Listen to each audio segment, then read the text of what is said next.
નદીના કિનારે એક મોટું જાંબુડાનું ઝાડ હતું. એ ઝાડ ઉપર એક વાંદરો રહેતો હતો.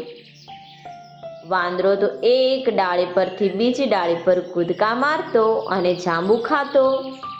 વાંદરાભાઈને ભૂખ લાગે એટલે જાંબુ ખાતા અને પાણી પીવા માટે નદી કિનારે પહોંચી જતા. આમ વાંદરાભાઈ તો ખૂબ મજા કરતા. એ નદીના કિનારેથી થોડે દૂર ઊંડા પાણીમાં એક મગર અને એક મગરી રહેતા હતા. મગર રોજ ખોરાકની શોધમાં નદી કિનારે આવતો અને વાંદરો પણ પાણી પીવા માટે નદી કિનારે જતો.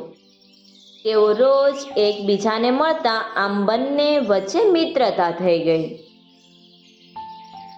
વાંદરો તો રોજ પાકા જાંબુડા તોડી અને મગરભાઈને આપતો અને એ જાંબુડા મગરભાઈ ખાતા હતા.